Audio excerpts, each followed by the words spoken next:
Thank you very much for this beautiful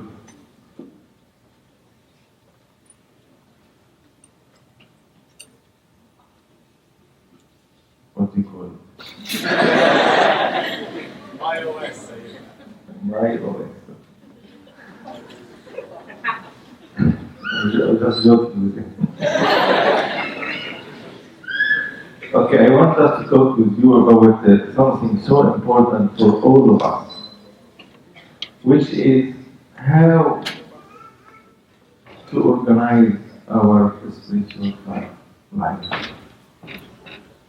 Actually, there are three main characteristics for your spiritual life. The first thing is to have a spiritual father. If you wanted to be successful in your life, in a spiritual life, you have to have a spiritual father. The second thing is you have to have a program or schedule for your spiritual life. The third thing is you have to have a spiritual environment. Lots of young people like you are getting lost. Why? Because they don't have a spiritual father, they don't have a schedule for their spiritual life. The third thing, they don't have spiritual environment. I will explain each one of these so fast. What the spiritual father will do for you? Why the spiritual father is so important for you as a kid? Or I'm sorry, not kids. You are young ladies and young men. You see it? Yes. Okay. I just. Okay, why you have to have a spiritual father? Is that important? Why? May I have answers from you? Yeah. Okay. What else? Why do we have a spirit? Why do you have a spiritual father? No. Do you? Okay. Why? What the spiritual father will do for you? For guidance, good. He guided us.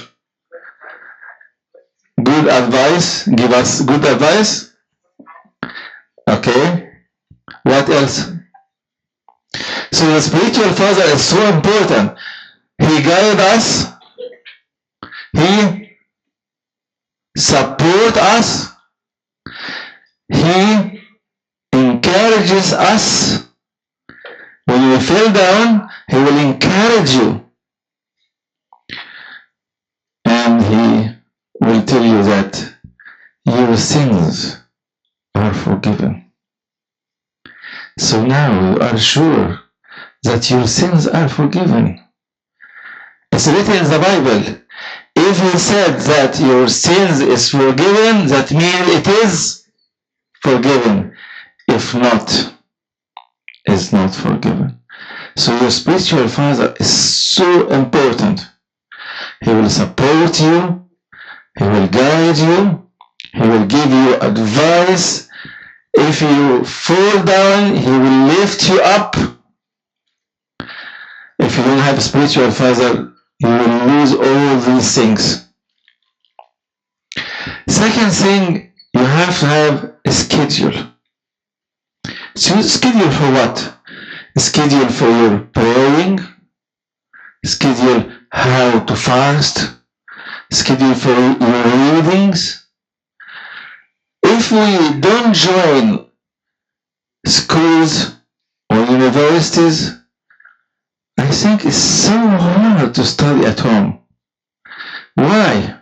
Because your school will organize your time. If you left it like that, I think you'll wake up at 2 or 3 o'clock at p.m. I think this is early, yeah? 5 o'clock is good.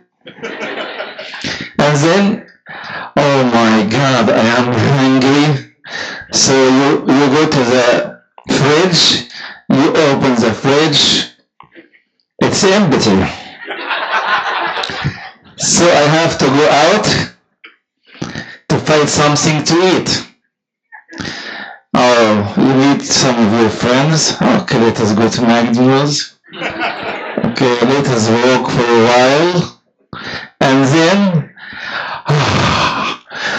I'm tired. The bed is waiting for me. And then, every day like that. Does it happen? Yes, exactly. But if you have a schedule for your spiritual life, your Father will be observing you. Last week we agreed that to read 2 chapters in the Bible. Did you read? Oh, sorry, Father. Okay, please, this is so important for your life. Oh, they said reading the Bible is that it's not important like that. Some of my friends in the school, they said, oh, the Old Testament is just some stories. No, my son, no, my daughter, just come and sit with me and I will explain that for you. Spiritual father is so important. He will also, okay, tomorrow, guys, is the Lent. We just finish it. Don't be afraid. Tomorrow is the Lent, and Father, may I start from the beginning? Can I just wait 2 or 3 weeks? Why? Because I'm not ready. Actually, I have lots of food in the fridge and the freeze. I have to finish it first, and then I will fast. And then, before it is finished, you go and buy some more, right? And then, Father, it is tomorrow is Lazarus Saturday, and I'm sorry, Father, that but next year I will.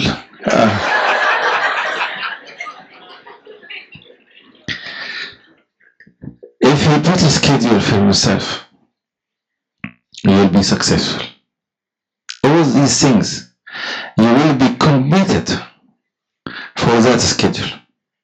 You will be committed. It's so important to put a schedule for your reading. Like I tell you something. In the monastery, when we become monks, we have to make, don't be afraid, 300 matanya. You know what matanya is? Do you do matanyas? Yes, good. You are in the way to be monks and not them. 300 matanya every day. So this story was happened with me. So in the night, we get ordained as a monk. We gather in the church from 6 p.m. and then tasbihah. We finish tasbihah. We start evening incense. We finish easy incense. We start midnight prayers. Anyway, we finish by 6 o'clock in the morning. From 6 o'clock to 6 o'clock. I tried for myself. I tried so hard to finish the 200 matanya. Okay. Then we started the mass. I went to the father or our bishop of the monastery and I told him, Bishop, I'm sorry, I should do the 300 matanyas, but I finished only 200. 200. And from 6 o'clock to 6 o'clock, just in the church, he said, just go behind the church and finish the rest. But I am so tired. I said, if you didn't finish the 100, don't share the Holy Communion. Oh my God. I am tired. I said, you have to be committed. This is the first day of your life as a monk. If you are not committed in the first day, what you will do in the rest? If you are young and not committed, what you will do if you are 95 years old? You will not live for that age anyway. But what you will do? Remember your God when you are still young. Remember your God.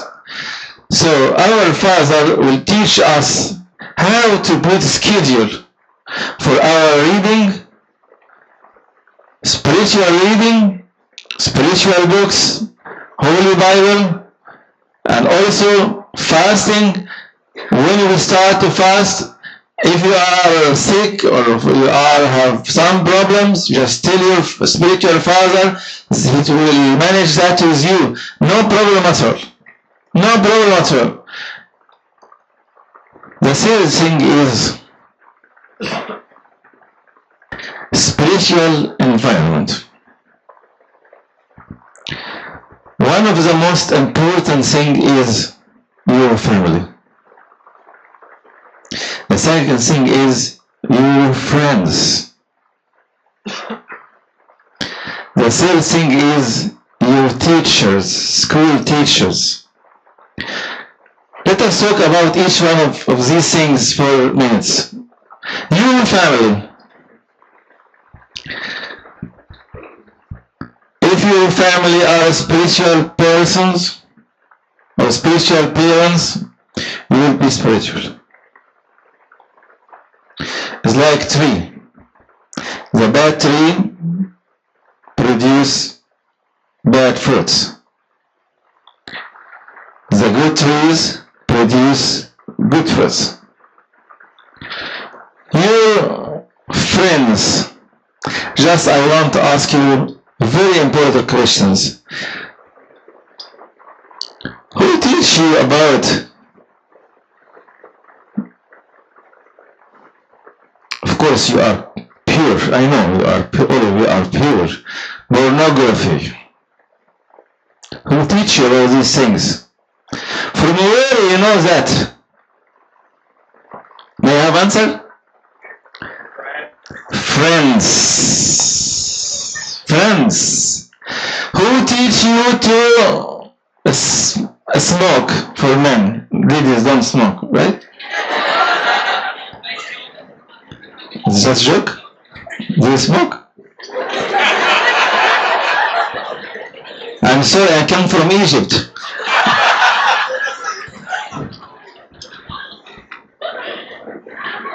Is it? Oh, I'm sorry, I have to pray. Who teach you to smoke? Friends. Who teach you about sex? Friends. Look how your friends affect you. I tell you something so strange. When I was young,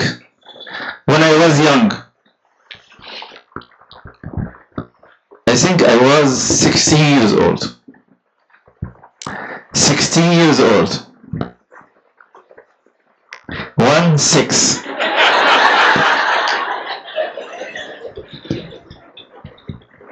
One of my friends asked me, how you came to life? I said, I don't know. Just mom mommy and daddy wants me to come. It's really, this is true story. I know nothing. I know nothing about these things. And then he said, no. I said, what do you mean by no? He said, you and you, they close the door. I said, you bad guy, how you said that about my father and my mother?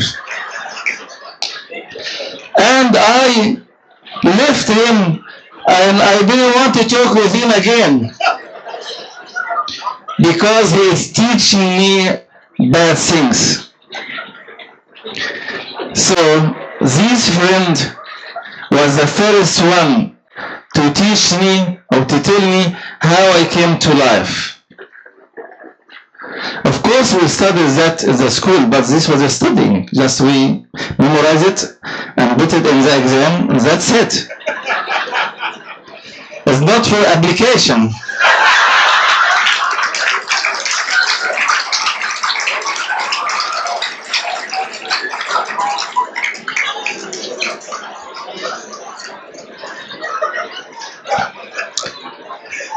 So just remember, your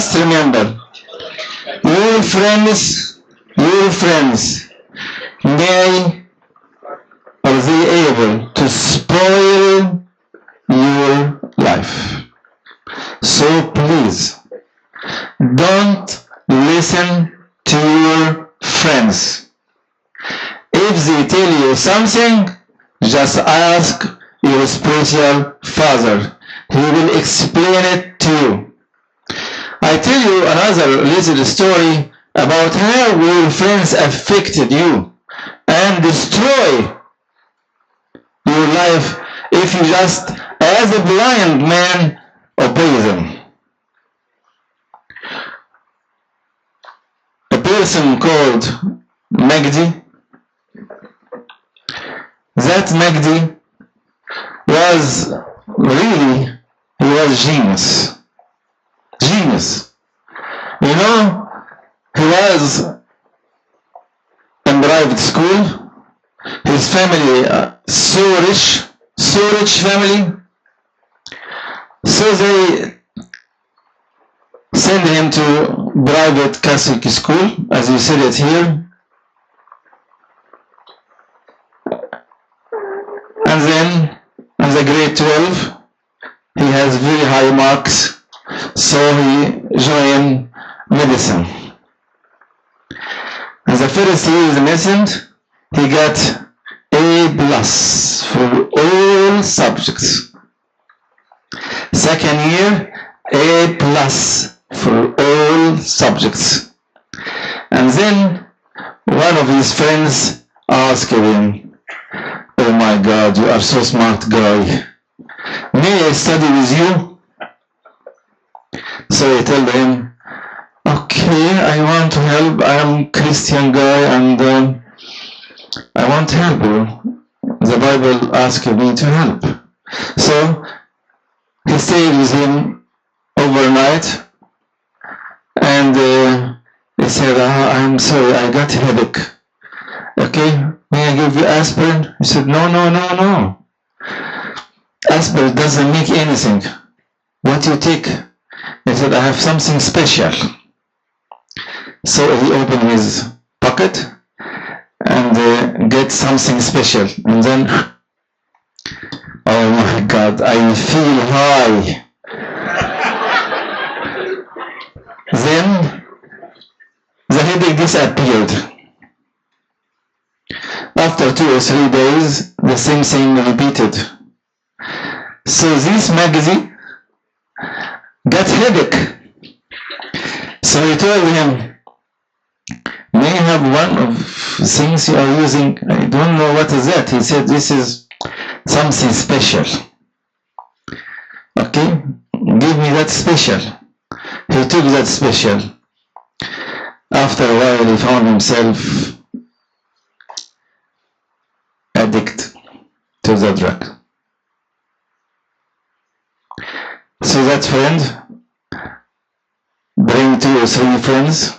When they found out that man, his family is so rich, so he started to advise him, okay, we give you free before, but now we are buying that. We don't have money anymore. We finish money. So go home and steal some money from your mommy. Mommy have lots of money, so give us some. So he went home and stole some money from his mother and bought the drug. After a while, he stole more. When his mom found that her son is addicted to the drugs, she got shocked, started to fight with him. So instead of stealing his mom, he just made a gang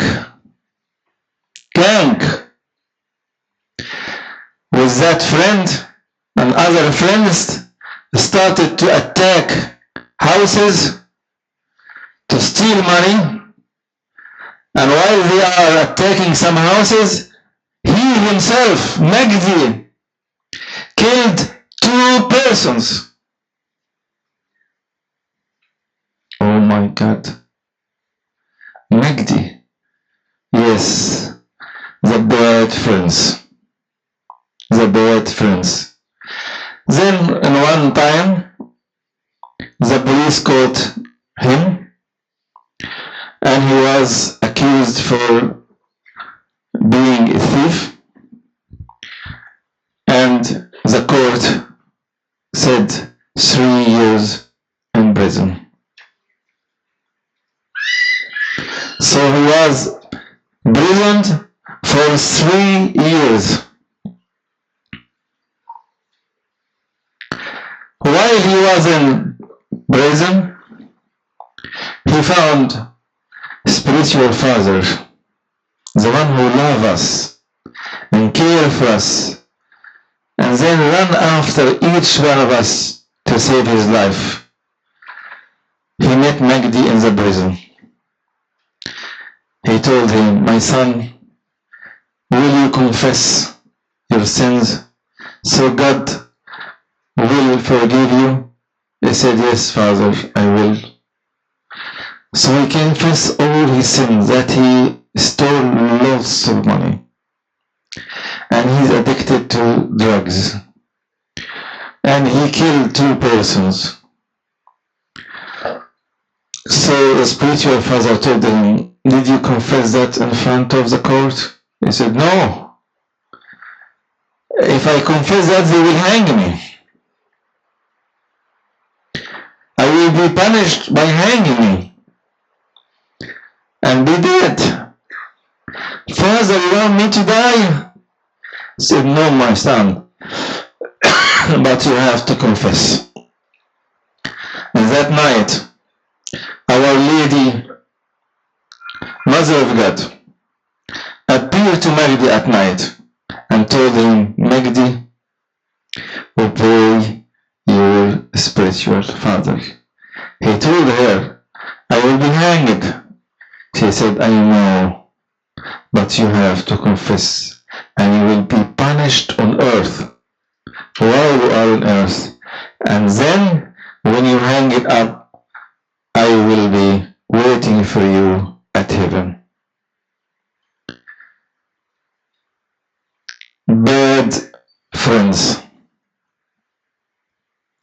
influence you, destroy your life, teach you lots of things you shouldn't know anything about it. So please, don't obey any friend Don't tell your secrets to your friend. No, I trust her. Now you are friends. Maybe in the future everything will be changed. It will not be a friend anymore. And maybe she will tell everybody your secrets. Please, guys, don't obey your friends. Ask first your spiritual father before you obey any advice. May God bless you all. And may your life will be blessed through, first, spiritual father. Second,